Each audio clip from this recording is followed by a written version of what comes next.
귀한 찬양 감사합니다. 우리 옆에 계시는 분들과 한번 인사 나눌까요? 한 주간 잘 지내셨습니까?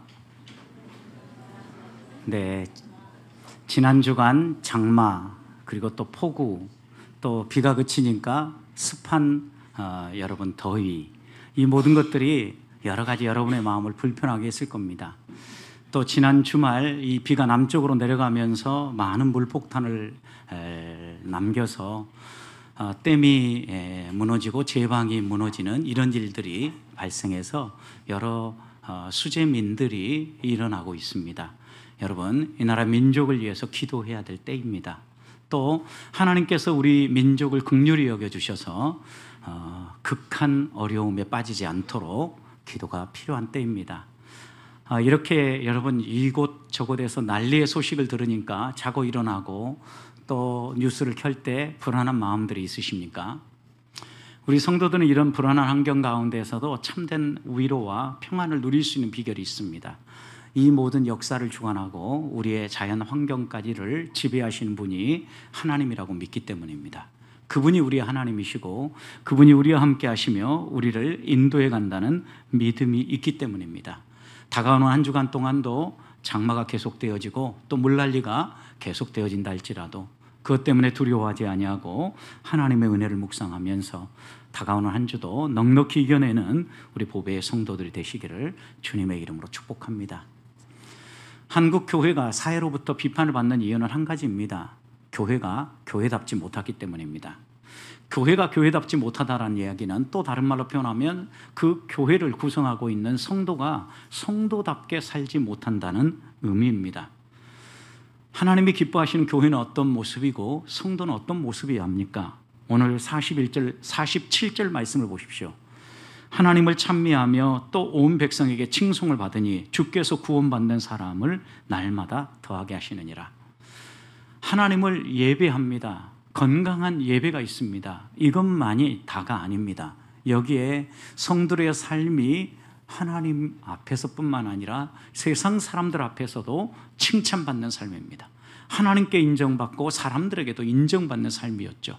여러분, 이렇게 되니까 교회 안에 어떤 열매들이 맺힙니까? 하나님이 날마다 구원받는 자의 수를 더하십니다. 41절에서는 이 구원받는 자의 수가 날마다 3,000이나 더하더라, 이렇게 얘기했습니다. 건강한 교회는 이렇게 하나님이 돌보시며 하나님께서 은혜를 베푸시는데 특별히 하나님께만 인정받는 게 아니라 사람들에게도 칭찬받는 교회, 칭찬받는 성도들이라는 말씀입니다. 결국 교회가 교회다우려고 하면 그 교회를 구성하는 성도들이 바르게 살아야 되고 바르게 살 때 세상 사람들의 칭찬, 신뢰를 회복해야 된다는 의미입니다. 제가 신학생일 때 종교개혁사를 가르치는 교수님이 있었습니다. 수업에 들어왔습니다. 어떤 말씀을 하실까 기대하고 수업을 듣는데 처음 시간 시작부터 끝까지 똥 얘기만 하다가 수업을 마치고 나가셨습니다. 여러 가지 다양한 똥 얘기를 들은 것 같은데 도대체 이분이 무엇 때문에 종교개혁사 수업 때 똥 얘기만 하고 나가셨는가? 신학생들 사이에 의견이 분분했습니다. 그런데 교수님이 남긴 한마디 그 말을 이해하면 종교개혁이라는 게 뭔가에 대해서 깨닫는 아주 의미심장한 한마디를 던졌습니다. 지린 것도 똥이다. 여러분, 지렸다는 의미, 여러분 고개가 갸우뚱거려지는 분들이 있는데 이 지렸다는 의미를 잘 이해하지 못했던 신학생들이 있었습니다. 그래서 그 의미가 무엇인가 물어봤고 이게 아마 조금 사투리에 해당되는지 얼른 이해 못할 단어였던 것 같습니다. 그래서 이 단어를 이해하고 보니까 아무리 작은 똥, 아무리 조금 묻었어도 똥은 똥이다라는 거예요. 그리고 그 교수님의 수업을 계속해서 듣고 보니까 결국 이런 얘기였습니다. 건강한 교회, 하나님이 기뻐하시는 교회에 바른 교회를 세우려고 하면은 예수님에게로 돌아가야 되고 초대교회로 돌아가야 된다라는 겁니다.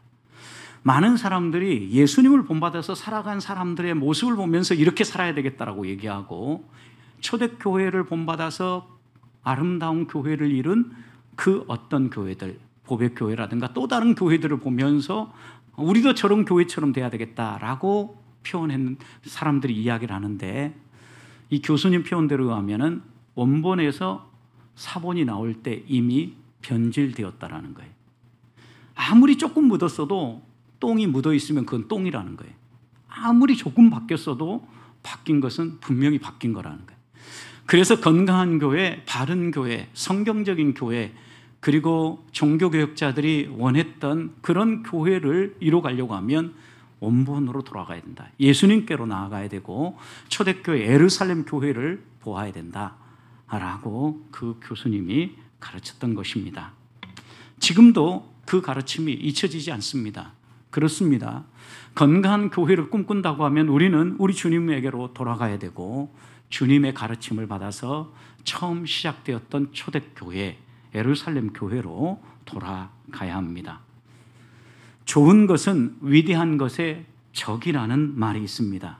세계적인 베스트셀러이고 경영의 바이블이라고 꼽히는 짐 콜린스의 책 좋은 기업을 넘어 위대한 기업으로라는 책의 첫 번째 장 주제입니다. 많은 기업들이 좋은 기업으로 만족하는데 그 가운데 위대한 기업들이 나온 것은 좋은 기업으로 만족하지 아니하고 그 기업에 필요한 것이 무엇인가를 지속적으로 살피고 개혁하고 변화를 해서 위대한 기업에 이른다라는 이야기입니다. 그러면서 어떤 부분들을 우리가 계속 점검해야 되는지 어떤 걸 분석해야 되는지 그 책은 소소하게 하나하나씩을 정확하게 짚어내고 있었습니다. 그런데 여러분, 우리의 신앙도 이와 마찬가지지 않습니까? 우리는 좋은 성도, 좋은 교회를 이루는 것으로 만족합니다. 이 정도는 괜찮아. 좋은 교회야. 이렇게 생각을 합니다. 그런데 좋은 교회는 위대한 교회의 적입니다. 좋은 교회라고 생각하는 순간 우리는 하나님이 원하시는 위대한 교회, 하나님이 말씀하시는 위대한 성도로 나아가는 길을 포기하기 때문입니다. 우리 주님이 이 세상을 떠나면서 우리에게 주신 지상의 명령이 있습니다. 우리는 대명령이라고 이야기를 합니다. 그런데 이 명령을 영어로 표현할 때 어떻게 표현합니까? Good Commission이라고 이야기하지 않습니다. Great Commission이라고 얘기합니다. 좋은 명령이 아닙니다. 위대한 명령입니다. 지상 대명령입니다. 바울이 사랑에 대해서 가르칠 때 믿음, 소망, 사랑 이 세 가지 가운데 좋은 것은 사랑이다. 이렇게 가르치지 않았습니다. greatest라는 단어를 사용해서 그 중에 최고는 가장 위대한 것은 사랑이다 라고 가르쳤던 겁니다. 성령님들 생각할 때 여러분은 어떤 성도가 되기를 원합니까? 우리 교회가 어떤 교회로 세워지기를 원합니까? 하나님이 기뻐하시는 교회는 좋은 교회가 아닙니다. 위대한 교회입니다. 하나님이 위대한 교회로 우리를 쓰시고자 우리를 불렀고 우리를 여기까지 이끌어 가시면서 다듬어 가고 있는 겁니다. 그렇다고 하면 그 위대한 교회, 우리 주님이 우리에게 말씀하시는 교회, 그리고 그 가르침을 받아서 시작된 첫 번째 교회, 어머니 교회, 예루살렘 교회는 어떤 모습이었습니까? 41절 보십시오. 그 말을 받은 사람들이 세례를 받으며 이날에 신도의 수가 3,000이나 더했더라. 베드로가 복음을 선포할 때 우리가 어찌할꼬 회개하며 주께 돌아와서 믿기로 작정하고 주 앞에 나오는 사람들의 수가 하루에 3,000명이나 되었다라는 겁니다. 그때는 믿는 사람이 없어서 여러분 깃발만 꼽아도 사람들이 교회로 몰려오던 시대라고 생각하면 착각입니다. 로마의 강력한 통치가 종교를 대신하고 있었던 때입니다. 힘이 종교다라고 가르치던 때입니다. 거기에다가 유대인들이 그리스도인들을 핍박하던 시대입니다. 여러분 바울 사도 보십시오. 혈기가 등덕해서 예수를 믿는다고 하면 잡아 죽였던 그런 때이지 않습니까? 이런 때에 어떻게 복음을 선포하는데, 그리고 예수 그리스도를 십자가에 매달고 저 사이비 종교야라고 평가했던 사람들인데 그들이 어떻게 한순간에 3,000명씩 죽게 돌아올 수 있었겠습니까? 결코 쉽게 이루어진 일이 아닙니다. 하나님이 원하시는 교회는 좋은 교회가 아닙니다. 위대한 교회입니다. 하나님이 역사하시는 교회입니다. 어떻게 이런 일이 벌어졌습니까? 42절을 보십시오. 그들이 사도의 가르침을 받아 서로 교제하고 떡을 떼며 오로지 기도하기를 힘쓰니라. 위대한 교회였던 어머니 교회, 예루살렘 교회에 세 가지 특징이 있었습니다. 그들은 배우는 교회였습니다. 사도들의 가르침을 적극적으로 받아서 배우기에 힘썼습니다. 여러분, 우리도 배우는 것을 회복해야 합니다. 그러기 위해서 오늘 여러분들에게 설문조사, 온라인 설문조사 다 하는 것입니다. 또 그들은 교제가 살아있는 교회였습니다. 서로 교제하며 떡을 뗐다라는 건 성만찬을 했다라는 의미이기도 합니다. 성만찬을 했다라는 것은 우리는 한 몸이라는 거예요. 한 아버지를 섬기고 한 예수 그리스도의 복음 안에서, 한 성령 안에서 함께 교제한다고 믿었던 겁니다. 그러니 자기의 재산을 아끼지 않고 팝니다. 사도들 앞에, 발 앞에 갖다 놓습니다. 나눕니다. 여러분, 이런 교제가 살아 있었습니다. 그리고 세 번째, 그들은 오로지 기도에 힘썼습니다. 이 세 가지 특징이 있었는데 톰 레이너 목사님도 죽은 교회들, 살아있는 교회를 해부하고 부검하면서 죽은 교회와 살아있는 교회의 가장 큰 특징 가운데 하나를 기도에 두었습니다. 그래서 저는 오늘 이 예루살렘 교회의 모범적인 모습, 그 가운데 기도에 좀 더 집중해서 살피려고 합니다.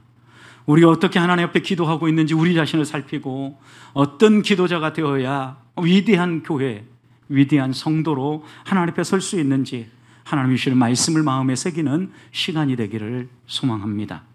42절을 보십시오. 그들이 기도하는데 어떻게 기도했습니까? 오로지 기도하기를. 그 다음 어떻게 했다고요? 힘쓰니라 그랬어요. 여러분, 예루살렘 교회의 기도는 힘쓰는 기도였습니다. 힘쓰는 기도였다라는 것은 끈질긴 기도였고 포기하지 않는 기도였고 열정적인 기도였다라는 것. 여러분, 여기에 힘쓴다라는 의미는 야생 동물이 오랫동안 굶주렸습니다. 이 사냥을 실패하면 굶어 죽을 수도 있는 상황입니다. 그럴 때 먹잇감을 찾았습니다. 먹이 사냥을 합니다. 어떻게 먹이 사냥하겠습니까? 모든 것을 집중해서 목숨 걸고 먹이 사냥하지 않겠습니까? 바로 이 상황에서 나온 단어가 힘쓴다라는 단어입니다. 적어도 되면 말고 안 되면 말고 이런 관점에서 접근하는 것을 힘쓴다라고 표현하지 않아요. 절실하고 간절하고 열정적이고 이것 아니면 안 된다는 마음으로 하나님 앞에 나아가서 기도하는 기도를 힘쓰는 기도, 이렇게 묘사하고 있는 겁니다. 예루살렘 교회는 간절한 기도였고 끈질긴 기도였고 힘쓰는 기도였습니다. 이런 기도를 할 때 기도의 동역자가 많으면 좋겠지요. 여러분, 그런데 그보다 더 중요한 것은 기도한 것을, 또 기도 제목들을 포기하지 아니하고 끝까지 끈질기게 기도하는 기도의 용사가 필요합니다. 우리 주님은 마태복음 18장 20절에서 이렇게 말씀하셨습니다. 두세 사람이 내 이름으로 모인 곳에 나도 그들 중에 있느니라. 적은 소수라 할지라도 마음을 모아서 기도하면 그 가운데 우리 주님이 함께 하시겠다라는 것. 문제는 기도의 용사입니다. 많은 사람이면 더 좋겠지만 기도의 능력을 맛보고 기도가 정말 우리의 힘이라고 믿는 소수의 기도자라 할지라도 포기하지 않고 끈질기게 열정적으로 기도하는 기도의 일꾼이 필요합니다. 힘써서 기도한다라는 것은 그냥 종이에 기도 제목을 써서 읽는다는 의미가 아닙니다, 여러분. 주간 기도 제목표에 있는 기도 제목표를 그냥 읽으면서 기도한다라는 의미가 아닙니다. 거기에 마음을 담는 겁니다. 진심을 담는 겁니다. 그 기도 제목을 생각하면서 하나님, 이 일은 꼭 이루어져야 되겠습니다. 열정적으로 구하는 것입니다. 식사 전에 기도하고 기도 시간이 되어서 기도하고 형식적으로 지나가는 기도가 아닙니다. 기도할 때 하루의 생활 가운데 이것이 없으면 안 된다라고 가장 중요한 내 삶의 한 부분으로 생각을 하고 먼저 하나님 앞에 무릎 꿇는 것입니다. 이것이 힘쓰는 것입니다. 기도에 대한 전통적 이해는 호흡이었습니다. 영적인 호흡이라고 이야기를 합니다. 호흡이 멈추면 죽습니다. 사람의 호흡과 관련된 신체의 기관이 있는데 그 기관은 심장입니다. 폐라고 말하는 사람도 있겠죠. 그런데 여러분, 심장이 뛴다라는 의미는 호흡한다라는 의미입니다. 그래서 이 사람이 살았는지 죽었는지를 판단할 때, 호흡을 체크할 때 심장이 뛰는지 안 뛰는지도 체크하지 않습니까? 사람의 심장은 1분에 60회에서 약 100회가 뛴다고 합니다. 그런데 이보다 덜 뛰면 서맥이라고 합니다. 이보다 더 빠르게 뛰면 빈맥이라고 이야기를 합니다. 빠르게 뛰었다 왔다 갔다 하면 부정맥이라고 합니다. 서맥, 빈맥, 부정맥 다 문제가 있습니다. 왜요? 심장은 규칙적으로 뛰어야 되기 때문입니다. 여러분, 그런데 기도가 영적인 호흡이라고 그랬습니다. 그런데 여러분의 기도가 서맥과 같은 기도입니까? 빈맥과 같은 기도입니까? 아니면 부정맥과 같은 기도입니까? 이도 저도 아니고 아예 호흡이 없는 성도입니까? 규칙적으로 뛰어야 되고 호흡이 규칙적으로 유지되지 않으면 우리의 영적인 건강은 이미 물 건너간 겁니다, 여러분. 심장이 잘 뛰지 않고 서맥일 경우 어떻습니까? 자극을 해야 합니다. 그래서 빨리 뛰게 해야 됩니다. 규칙적으로 뛰게 만들어야 됩니다. 그래서 이 심장에 문제가 있는 사람들은 전기장치를 심장 안에 수술해서 박지 않습니까? 그래서 조금 느리게 뛰면 자극을 해서 빨리 뛰도록, 일정하게 뛰도록 자극을 하는 겁니다. 여러분, 하나님이 우리의 영적인 건강을 위해서 어떻게 하실까요? 자극하십니다, 여러분. 우리의 심장이 안 뛰면 뛰게 만들어야 될 거 아니에요. 느리게 뛰면 빨리 뛰게 해야 될 거 아니에요. 너무 빠르게 뛰면 적당한 속도로 뛰게 조절해야죠. 하나님이 자극하셔요. 어떻게 자극하십니까? 평안했던 가정에 갑자기 비바람이 불어옵니다. 건강했던 자녀가 갑자기 아픕니다. 분명히 실력으로는 합격할 거라고 생각했는데 불합격했습니다. 전혀 기대치도 못한 일들이 눈앞에 펼쳐집니다. 여러분, 이런 일들을 겪을 때 여러분 머릿속에 제일 먼저 떠오르는 건 무엇입니까? 나의 호흡은 정상인가? 이걸 먼저 생각해야 합니다. 왜요? 하나님께서 우리의 심장을 자극하고 우리의 영적 건강을 자극하는 신호탄이기 때문입니다. 규칙적으로 뛰어야 된다. 규칙적으로 기도해야 된다. 하나님이 자극하는 것이기 때문입니다. 우리가 아무리 이렇게 자극을 받아도 그냥 그대로 두면 반드시 문제가 생깁니다. 빠르게 뛰거나 늦게 뛰거나 부정맥은 결국 우리의 건강 전체를 흔들어 놓는다라는 겁니다. 예루살렘 교회는 하나님을 향한 기도를 규칙적으로 하는 교회였습니다. 기도가 없으면 교회가 망할 수밖에 없다는 걸 기억하고 기도에 힘쓰는 교회였습니다. 성도 여러분, 그렇다면 여러분은 의미 있는 기도 시간을 갖고 있습니까? 규칙적으로 기도하고 있습니까? 예배당에 나와서 예배하기 전에 기도하는 것, 그리고 식사 전에 기도하는 것, 하루를 시작하고 하루를 마무리할 때 기도하는 것, 이것 말고 하나님 앞에 힘써서 기도하는 기도의 시간이 있냐는 거예요. 저는 우리 보배교회 성도들이 기도하는 교회, 기도하는 성도가 되기를 소망합니다. 그리고 우리 보배교회를 소개할 때 보배교회는 기도가 특색 있는 교회, 기도가 강점인 교회라는 이야기를 들을 수 있기를 소망합니다. 교회 안에 24시간 나라를 위하여서 기도하고 가정을 위해서 기도하고 성도를 위해서 기도하고 교회를 위해서 기도하는 중보 기도 팀이 세워지기를 소망합니다. 목장이 모일 때마다 성도들이 서로 위하여 기도하고 목장 가족들의 후원 기도로 인하여서 내가 힘을 얻었다 간증하는 목장 가족들이 많아지기를 소망합니다. 이것이 기도에 힘쓰는 교회고 어머니 교회, 예루살렘 교회처럼 위대한 교회로 나아가는 길입니다. 두 번째, 예루살렘 교회는 기도하고 의심하지 않았습니다. 42절 마지막을 다시 보십시오. 기도에 힘쓴데 어떻게 힘썼습니까? 오로지 힘썼다 그랬습니다. 여기 오로지라는 표현은 오직 기도에만 힘썼다는 의미입니다. 하나님이 우리 기도에 응답해 주실 거라고 믿었기 때문에 오로지 기도한 것입니다. 만약 그들이 하나님이 응답해 주실 것을 의심했다면 오로지 기도하지 않았을 겁니다. 기도도 하고 세상적인 방법도 찾고 또 다른 문제 해결책을 분주하게 찾아 나섰을 것입니다. 그러나 오로지 기도했다라는 것은 하나님이 우리의 기도에 응답해 주실 거라는 확신이 있었고 그 기도에만 집중했다라는 말씀입니다. 어떻게 이런 기도 생활을 할 수 있었겠습니까? 하나님이 그들에게 함께 하시는 증거들, 기도에 응답해 주시는 기도의 열매들을 맛보았기 때문입니다. 사도행전 1장 14절을 보십시오. 예수님이 승천하시면서 이 제자들에게 약속하셨습니다. 몇 날이 못 되어 성령을 선물로 받으리라 말씀하셨습니다.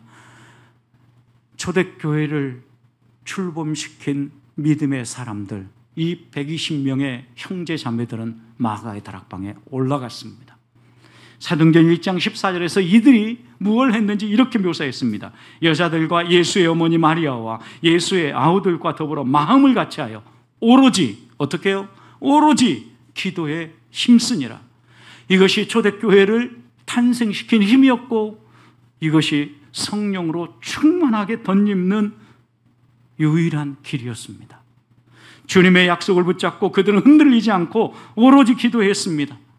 기도에 의심하는 사람이 한 명이라도 생겨서 우리가 이렇게 기도했는데도 아무 일도 벌어지지 않네 라고 이야기하는 사람들이 한 사람 두 사람 일어났다면 이 기도 모임은 깨졌을 것입니다.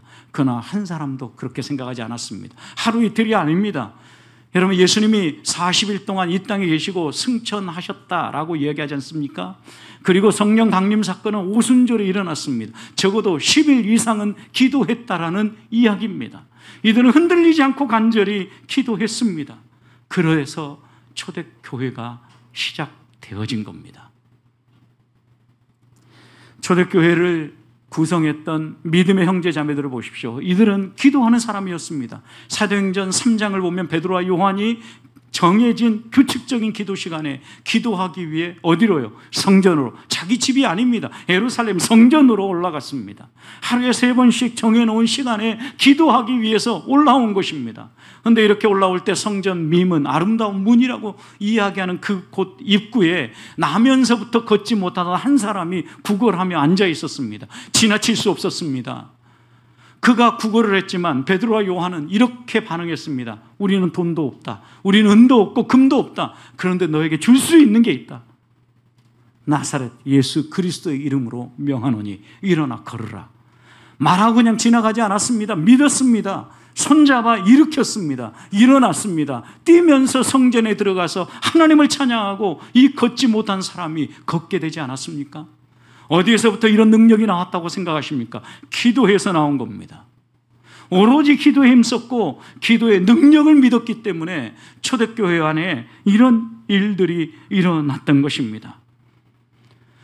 베드로와 요한은 환자, 병든 자, 어려움 가운데 있는 사람, 이런 사람들을 치유하는 데만 멈추지 않았고 영적으로 문제가 있고 우리 주님을 바로 알지 못하고 복음을 믿지 않는 사람들에게 당당하게 복음을 선포했습니다. 그러니 여러분, 하루에 3,000, 5,000씩 죽게 돌아오는 놀라운 은혜의 역사가 일어났던 것입니다. 이런 일들이 벌어질 때 제일 싫어하는 사람이 누구겠습니까? 당시 종교 지도자였습니다. 이들이 누구입니까? 예수를 십자가에 못 박았던 사람들입니다. 그래서 이들은 다시 베드로와 요한과 제자들을 불러놓고 위협합니다. 협박합니다.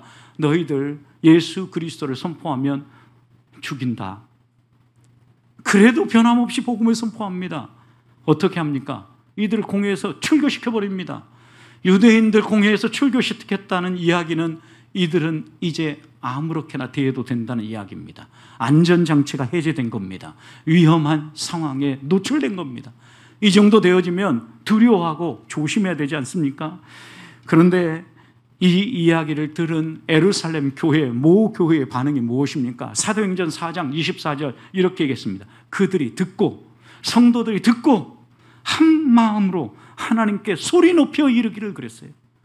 한 마음으로 하나님 앞에 모여 기도했어요. 이런 사인이 주어질 때 기도할 때구나 라고 성도들은 한 마음으로 모여 하나님께 기도했다는 거예요. 그러면서 그 하나님 앞에 기도할 때 사도행전 4장 29절 이제도 그들의 위협함을 굽어보시고 종들로 하여금 담대히 하나님의 말씀을 전하게 해주십시오. 그들의 위협함에 굴하지 아니하고 우리가 더 당당하게 선포하게 해주십시오.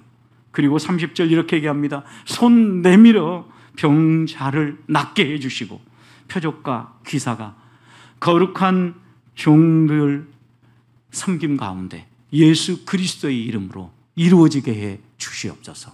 기도했습니다.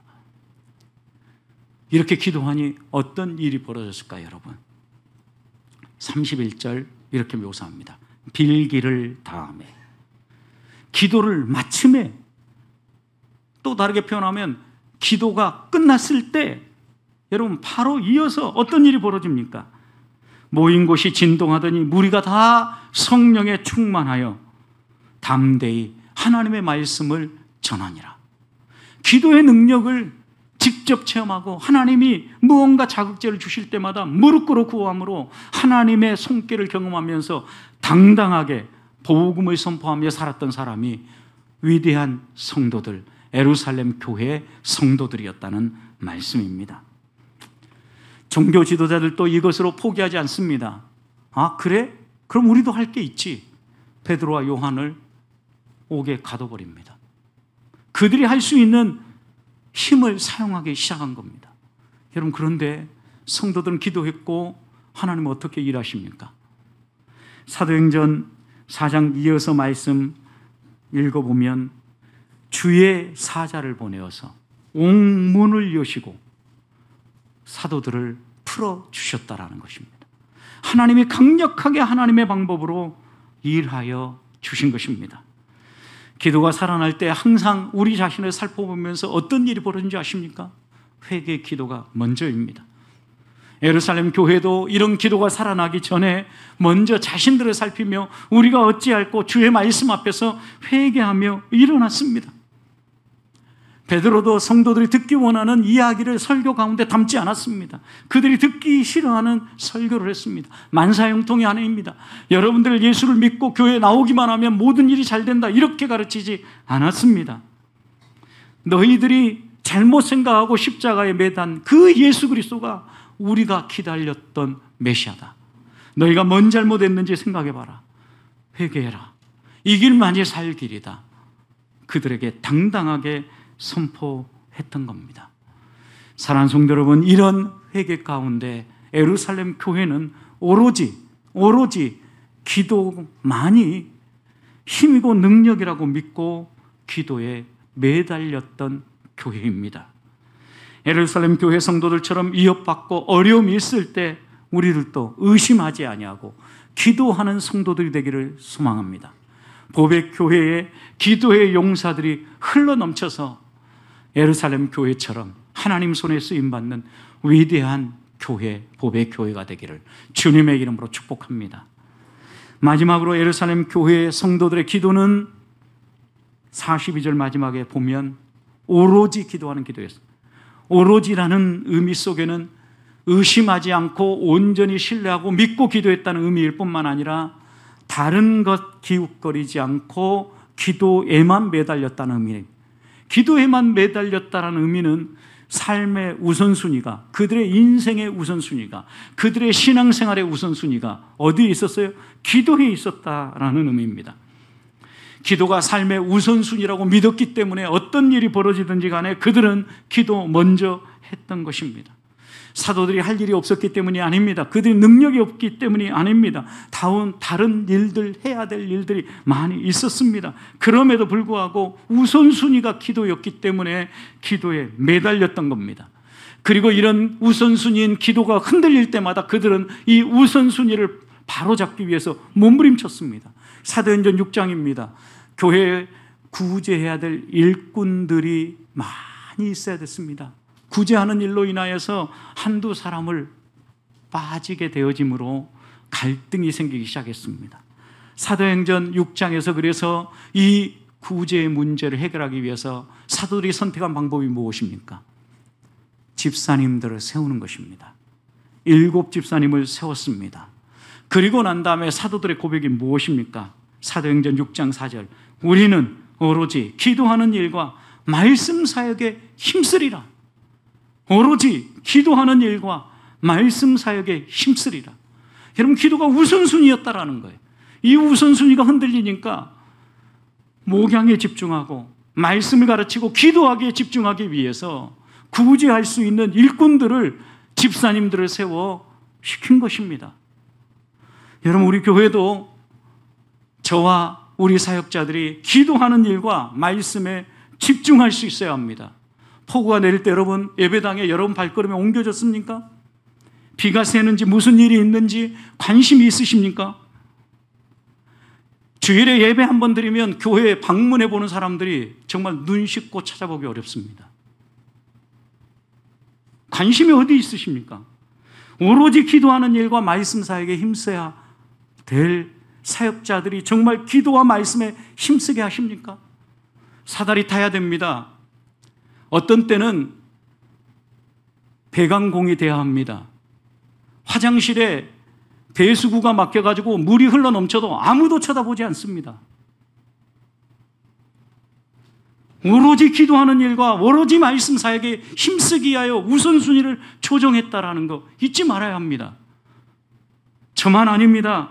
교회 안에 이런 기도의 우선순위를 둔 헌신된 일꾼들이 나와야 합니다.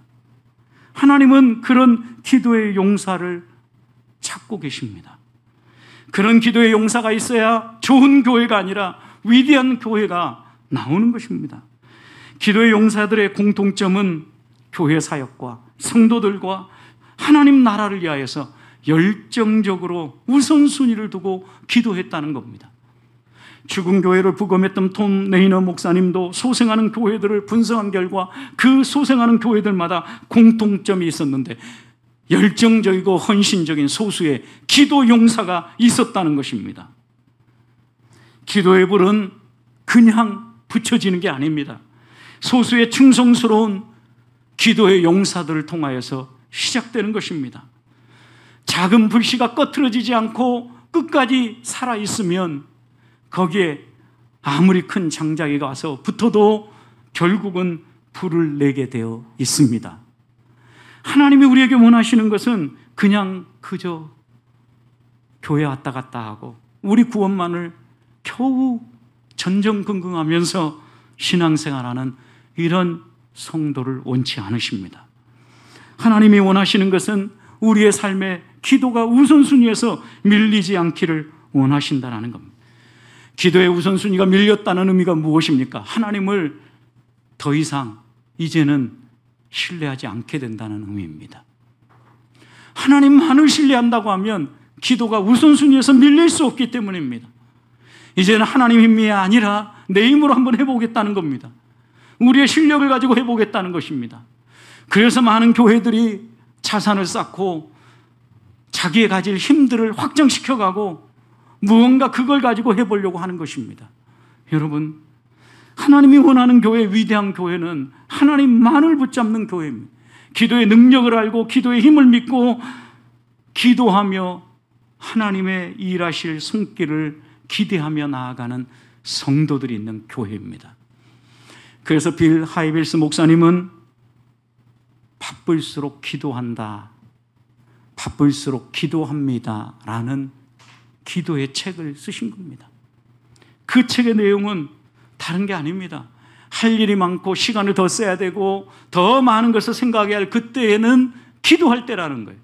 하나님이 함께 해주셔서 이 수많은 일들, 많은 생각들을 정리하고 하나님이 가장 원하시는 길로 우리가 갈 수 있기 때문입니다. 우선순위를 놓치고 있는 제자들에게 예수님께서 어떻게 꾸짖으셨습니까? 우리 주님은 절체절명의 순간 겟셋마네 동산에 올라가서 기도했습니다. 정말 이 길을 끝까지 걸어가야 되는가? 이제는 마지막 결론을 내야 될 텐데 어떻게 해야 되는가? 땀방울이 핏방울이 되도록 간절하게 기도했습니다. 피곤했던 제자들은 잠에 쩔어 졸고 있었습니다. 주님이 돌아오셨습니다. 뭐라고 말씀하셨습니까? 마태복음 26장 40절 제자들에게 오사 그 자는 것을 보시고 베드로에게 말씀하실 너희가 나와 함께 한 시간도 이렇게 깨어 있을 수 없더냐? 한 시간도 깨어 있을 수 없더냐? 이어서 뭐라고 말씀하십니까? 마태복음 26장 41절 시험에 들지 않게 깨어 기도하라. 깨어 기도하라. 이것이 다가 아니었습니다. 마음은 온이로되 육신이 약하도다. 우리 주님은 우리가 어떤 조건에 처해 있는지 모르지 않는다는 말씀입니다. 우리의 연약함 때문에 기도 안 해도 좋다라는 의미가 아닙니다. 너희들이 어떤 상황이고 너희가 어떤 부분에 연약한지 너희가 무엇 때문에 내게 기도하지 못하는지 알고 있다. 그러나 기도는 중요하다. 시험에 들지 않으려고 하면 껴 있어야 된다, 기도해야 된다 말씀하신 것입니다. 건강한 교회는 기도가 살아있는 교회입니다. 시험에 들지 않는 성도는 기도에 살아있는 성도입니다. 우리 주님이 이런 기도가 우리에게 있어서 우선순위에서 밀리지 않도록 우선순위가 밀려있는 성전을 보면서 어떻게 하십니까? 예수님이 십자가에 매달리기 위해서 예루살렘에 입성했습니다. 제일 먼저 방문한 곳이 성전이었습니다. 그런데 성전의 모습이 희한하게 변해 있었던 겁니다. 장사하는 사람들이 가득 차 있었습니다. 성전에 바칠 세금을 환전하기 위해서 돈 바꾸는 사람들이 있었습니다. 문제는 이들의 마음속에 있는 욕심이 문제였습니다. 제물로 바치려고 동물들을 살려고 하는데 양 한 마리 시세가 얼마인 줄 아는데 그 사람들이 아무리 흠없는 양이라고 하지만 너무 바가지를 씌우는 겁니다. 성전세를 내기 위해서 환전하고자 하는데 그냥 바꿔주는 것이 아니라 환전하는데도 많은 대가를 지불해야 합니다. 하나님을 예배하기에 올라왔습니다. 기도하기에 올라왔습니다. 그런데 이들이 처음 들어오자마자 무슨 생각이 들겠습니까? 이런 못된 놈들, 기도하러 왔는데 기도의 마음들은 다 사라져버리게 만드는 겁니다. 주님은 채찍을 드셨습니다. 상을 엎으셨습니다. 환전한 사람들을 다 내쫓으셨습니다. 뭐라고 말씀하셨습니까? 너희가 내 집을 왜 강도의 소굴로 바꿨느냐? 내 집은 가장 우선순위가 뭡니까? 예배도 하고 전도도 하고 다 해야 됩니다.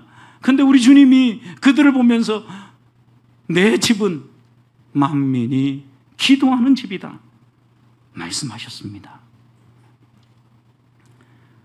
사람들이 하나님 옆에 나와서 기도하려고 할 때 그 마음을 흔들지 않는 예배당이 되어야 합니다. 오로지 하나님만 바라볼 수 있는 곳이 예배당이 되어야 합니다. 사랑의 하나님을 바라보고 매달릴 수 있고 기도에 집중할 수 있는 곳이 예배당이 되어야 합니다. 삶의 우선순위를 기도에 잡고 걸어가려고 하는데 회방하지 말아야 합니다. 우리 주님은 우리의 우선순위를 바로잡으라고 말씀하고 계시는 겁니다. 하나님을 신뢰하며 간절한 마음으로 기도하고 있습니까? 내 삶의 우선순위가 기도입니까? 내 힘으로, 내 능력으로 모든 것을 하려고 하고 있지는 않습니까? 오로지 기도에 힘썼던 어머니 교회, 예루살렘 교회처럼 우리들도 오로지 기도에 힘쓰는 성도들이 되십시다. 좋은 교회로 만족하지 말고 하나님이 기뻐하시는 교회, 위대한 교회를 꿈꾸십시다. 그렇게 주의 손에 쓰임받음으로 믿는 사람이나 불신자들이나 칭찬하고, 야, 저 교회 꼭 가볼 만한 교회야, 믿는다면 저 교회 가야 돼, 이렇게 입을 모을 수 있는 장안의 소문난 복의 교회가 되기를, 성도들이 되시기를 주님의 이름으로 축복합니다.